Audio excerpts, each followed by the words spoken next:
नमस्ते dear students, आज हम डीएमएलटी के प्रैक्टिकल्स के अंदर जो भी हमारे इंस्ट्रूमेंट्स होते हैं, जो भी हमारे इंस्ट्रूमेंट्स काम में आते हैं, चाहे वो लैब टेस्टिंग से रिलेटेड हो या फिर हमारे प्रैक्टिकल से रिलेटेड हो, उनके बारे में आज हम विस्तार से चर्चा करेंगे। देखिए, लेबोरेटरी के अंदर हम जो भी टेस्ट करते हैं, जो भी जांचें करते हैं, उनके लिए इंस्ट्रूमेंट्स का उपयोगिता बहुत ही ज़्यादा होती है हमारे लिए।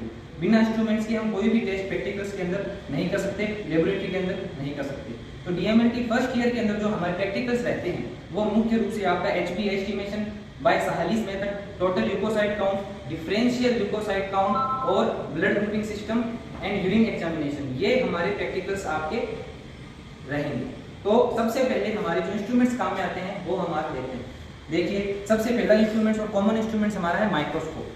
माइक्रोस्कोप का उपयोग जो भी माइक्रो चीजें होती है जिनको अपन आंखों से नहीं देख सकते, उनको देखने के काम में आते हैं। माइक्रोस्कोप मुख्य रूप से दो प्रकार के होते हैं, एक होता है मोनोक्यूलर, एक होता है बाइनोक्यूलर। मोनोक्यूलर वो बोलते हैं जिसके अंदर एक ही आईपीस हो, जैसे कि ये है मोनोक्यूलर जिसमें एक ही आईपीस होती है।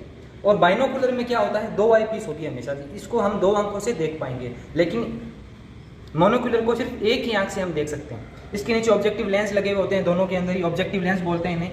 ये ऑब्जेक्टिव लेंस चार प्रकार के होते हैं, 4x, 10x, 40x और 100x। इन लेंसों को हम जितने पर भी सेट करेंगे वो चीज़ हमें 10 गुना बड़ी दिखाई देगी। क्यों? क्योंकि ये जो हमारी आईपीस होती है ये 10x की होती है। जब यहाँ पे ये 10x की होती है, तो जैसे हमने 4x पे सेट किया माइक्रोस्कोप को, तो 4 × 10 कितना हुआ, 40, तो वो उतने गुनी हमें चीज़ माइक्रोस्कोप में दिखाई देगी। या फिर जैसे मान के चलिए हमने 100x पे सेट कर दिया, माइक्रोस्कोप कितने x पे, 100x पे सेट किया है, तो वो 100 × 10 हमें 1000 गुना बड़ी दिखाई देगी। तो इस प्रकार के ये माइक्रोस्कोप हमारे काम में आते हैं। तो देखिए, ये हमारी माइक्रोस्कोप हो गई। नेक्स्ट चीज़ हमारी रहती है सेंट्रीफ्यूज मशीन।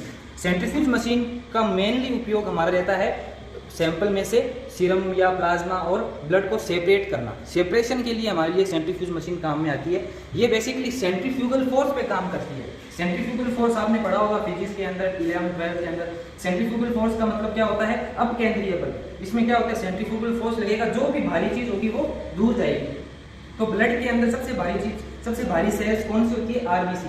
इसलिए आरबीसी सबसे दूर, मतलब वो सबसे बॉटम में, सबसे नीचे आके बैठ जाएगी। और जो सबसे हल्की चीजें होती है, जैसे प्लाज्मा हो गई, ठीक है, सीरम हो गई, वो हल्की होती है कंपैरिजन आरबीसी के, तो वो ऊपर रह जाएगी। तो उस टेक्निक के आधार पर ही हम क्या कर पाते हैं, प्लाज्मा, सीरम और आरबीसी को अलग अलग कर पाते हैं। तो जिसमें हमारा रोल रहता है सेंट्रीफ्यूगल फोर्स का, सेंट्रीफ्यूज मशीन का।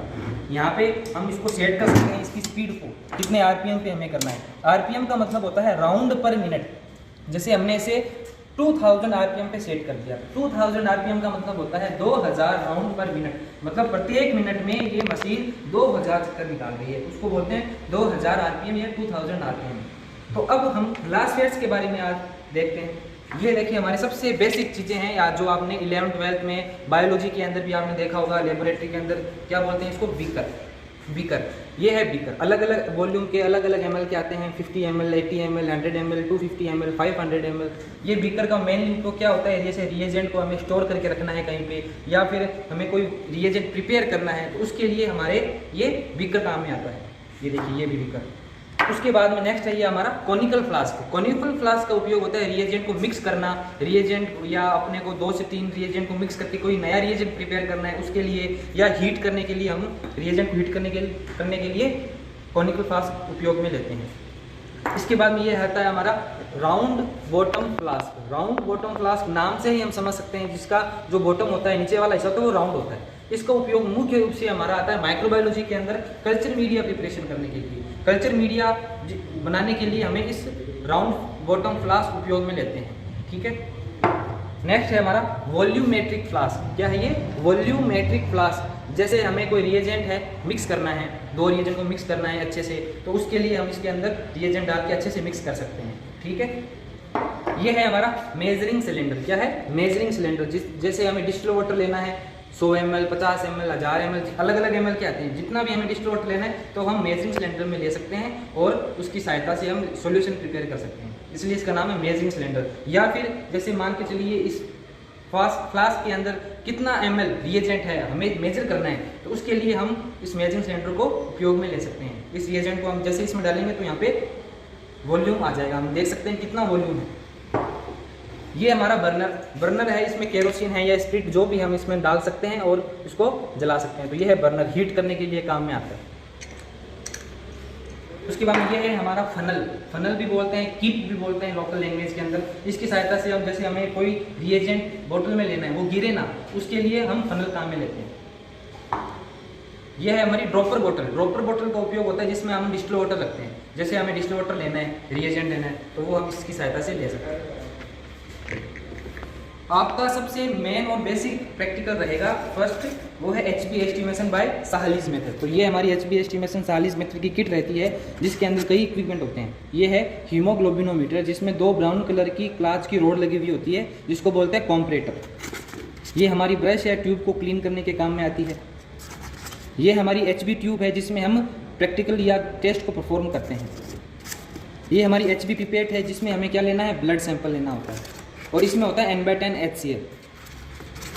तो ये हमारा HB एस्टिमेशन। उसके बाद में नेक्स्ट चीज़ आपकी दी हुई है, ये इसको क्या बोलते हैं, टेस्ट ट्यूब होल्डर। अब जैसे मान लो कि कोई टेस्ट ट्यूब है, हमें उसको हीट करना है, तो हीट करने के लिए हम क्या करेंगे काम में, test tube holder. Test tube के यहाँ पे इसको होल्ड करके हम इजीली इसको हीट कर सकते हैं। ठीक है, इसको क्या बोलते हैं, टेस्ट ट्यूब होल्डर। देखिए बच्चों, ये जितने भी चीज़ें मैं आपको बता रहा हूँ ये आपके स्पोर्टिंग के नज़रिए से बहुत ही उपयोगी है। प्रैक्टिकल्स के अंदर, स्पोर्टिंग के अंदर इन्हीं में से ही चीज़ें आपके सामने रखी हुई रहेगी। आपको उसका नाम, उसका यूज क्या है वो हमें बताना होता है। ठीक है, नेक्स्ट चीज़ है हमारा टेस्ट ट्यूब्स जिसके अंदर हम कोई भी रिएजेंट ले सकते हैं, किसी भी रिएजेंट को हीट कर सकते हैं। ये है टेस्ट ट्यूब और यह है टेस्ट ट्यूब स्टैंड जिसमें हम टेस्ट ट्यूब को खड़ा करके या हम उसको रखते हैं। नेक्स्ट प्रैक्टिकल रहेगा हमारा HB एस्टिमेशन के बाद नेक्स्ट प्रैक्टिकल रहेगा हमारा टोटल ल्यूकोसाइट काउंट। क्या रहेगा, टोटल ल्यूकोसाइट काउंट। तो टोटल ल्यूकोसाइट काउंट को करने के लिए हमें क्या काम में लेनी पड़ती है, WBC पिपेट। तो ये है हमारी WBC पिपेट। WBC पिपेट के अंदर ये जो प्लास्टिक का जो होता है जिसे हमें ब्लड को सक करना होता है तो वो वाइट कलर का होगा। इसके अलावा इसके अंदर वाइट कलर का एक आपको मनीषा दिख जाएगा यहाँ पे। तो ये होती है WBC पिपेट जिसमें हम क्या लेते हैं, ब्लड लेते हैं और टर्क्स फ्लूइड जो टोटल ल्यूकोसाइट काउंटिंग का डाइल्यूशन फ्लूइड होता है वो हम इसमें अच्छे से मिक्स कर पाते हैं और फिर काउंटिंग चैम्बर के अंदर क्या करते हैं, इसको चार्ज करते हैं। तो ये है हमारा इम्प्रूव्ड न्यूबार काउंटिंग चैम्बर जिसमें क्या करते हैं, हम कवर स्लिप लगा के इसको चार्ज करते हैं और फिर इस काउंटिंग चैम्बर को माइक्रोस्कोप के अंदर क्या करते हैं, हम काउंट करते हैं। ठीक है, तो इस प्रकार से हम टोटल ल्यूकोसाइट काउंटिंग करते हैं। इसी प्रोसीजर से हमारा RBC काउंट होता है। RBC काउंट करने के लिए हमें क्या काम में लेनी पड़ेगी, RBC पिपेट। देखिए पिपेट जहाँ भी नाम आएगा, पिपेट का मतलब होता है ब्लड को, सीरम को, प्लाज्मा को सक करके उसको लेना होता है, उसको बोलते हैं पिपेट। अब दोनों में क्या डिफरेंस है, ये है RBC पिपेट और ये थी हमारी WBC पिपेट। तो मतलब अगर हमें WBC की टेस्टिंग करनी है तो WBC पिपेट काम में लेनी पड़ेगी और अगर हमें RBC काउंटिंग करनी है, RBC टेस्ट करना है काउंट करके, तो हमें RBC पिपेट काम में लेनी पड़ेगी। फिर नेक्स्ट है ये हमारा ग्लूकोमीटर आपको नाम से पता चल गया होगा, ग्लूकोमीटर। ग्लूको माने ग्लूकोज, मीटर माने रीडिंग लेना। तो मतलब हम इसमें ग्लूकोज की रीडिंग ले सकते हैं मैनुअल तरीके से, इजीली है। चंद सेकंडों के अंदर हमारे इसमें ग्लूकोज की रीडिंग आ जाएगी। नेक्स्ट है हमारा ये सेल काउंटर। देखिए ये है सेल काउंटर, इसका उपयोग हम करते हैं डिफरेंशियल ल्यूकोसाइट काउंटिंग के अंदर, DLC के अंदर, जिसमें हम 500 सेल्स जैसे न्यूट्रोफिल, इयोसिनोफिल, बेसोफिल, लिम्फोसाइट और मोनोसाइट, इन 500 सेल्स को हम इसमें क्या करते हैं, काउंट करते हैं। यहाँ पे जैसे ही हमें इयोसिनोफिल है, बेसोफिल दिखाई देती है तो वो बटन हमें प्रेस करना होता है। जैसे ही हम बटन प्रेस करेंगे तो यहाँ पे काउंटिंग होने लग जाएगी और यहाँ पे टोटल जैसे हमें बेसोफिल 4 सेल दिख गई तो हम इसको 4 बार प्रेस करेंगे। इयोसिनोफिल हमें 1 दिख गई तो 1 बार प्रेस करेंगे। मोनोसाइट 6 दिख गई तो 6 बार इसको प्रेस करेंगे और यहाँ पे क्या होगा, इन चारों का टोटल यहाँ हो जाएगा। तो टोटल जैसे ही 100 हो जाए हमें रिपोर्टिंग करनी होती है। तो टोटल कितना होना चाहिए, 100 होती है, हमें क्या करनी है, उसकी रिपोर्टिंग करनी है। फिर इधर आइए आप, नेक्स्ट हमारा रहेगा ब्लड ग्रुपिंग सिस्टम। देखिए हमने HB एस्टिमेशन देख लिया, TLC देख लिया, DLC देख लिया। नेक्स्ट हमारा ये ब्लड ग्रुपिंग सिस्टम। तो ब्लड ग्रुपिंग सिस्टम के लिए हमारे क्या काम में आता है, मेन चीज काम में आती है एंटी सीरा। एंटी सीरा 3 प्रकार की होती है, एंटी ए, एंटी बी और एंटी डी। जिसमें क्या पाया जाता है, एंटीबॉडीज। क्या पाया जाती है, एंटीबॉडीज। और RBC में क्या पाया जाता है, एंटीजन्स। तो उसके बेस पे हम क्या कर सकते हैं, प्रैक्टिकल कर सकते हैं। ये है हमारा एंटी ए, यहाँ पे नाम भी लिखा हुआ रहेगा बोतल के ऊपर, एंटी ए, ठीक है, ब्लू कलर। ये है एंटी बी, येलो कलर में होती है। और ये है हमारा एंटी डी जो हमें RH बताता है। क्या बताता है, RH पॉजिटिव है या नेगेटिव। फिर नेक्स्ट चीज है हमारी माइक्रोपिपेट्स। क्या है, माइक्रोपिपेट। देखिए माइक्रोपिपेट के ऊपर आपके थ्योरी के अंदर क्वेश्चन आया हुआ है माइक्रोपिपेट। तो उसमें हमें इसका डायग्राम, इसका यूजेज और ये कितने प्रकार की होती है वो हमें लिखनी होती है। तो देखिए माइक्रोपिपेट भी 2 प्रकार की है, एक तो है माइक्रोपिपेट, एक है मैक्रोपिपेट। इन दोनों की साइज में डिफरेंस होता है। मैक्रोपिपेट की जो टिप्स होती है इनको क्या बोलते हैं, टिप्स। तो जो मैक्रोपिपेट की जो टिप्स होती है वो साइज में बड़ी होती है, वो यहाँ पे आराम से इजीली इसके ऊपर फिट हो जाएगी। अब जितना भी हमें माइक्रोलीटर में लेना है, 500, 1000, जितना भी हमें लेना है वो हम इस पर इसको सेट करके ले सकते हैं।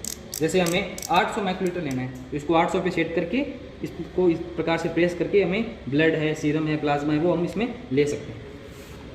फिर ये रहती है हमारी माइक्रोपिपेट। इसके अंदर क्या होता है, जो टिप्स की साइज छोटी होती है, जो यहाँ पे इजीली इसमें फिट हो जाएगी। अब इन दोनों में डिफरेंस क्या है, जैसे मुझे 10 माइक्रोलीटर, 50 माइक्रोलीटर, 100 माइक्रोलीटर अगर वॉल्यूम लेना है तो वो मैं इसकी सहायता से लूँगा। लेकिन मुझे 250 माइक्रोलीटर, 500 माइक्रोलीटर या 1000 माइक्रोलीटर लेना है तो वो हम इसकी सहायता से मैं ले पाऊँगा।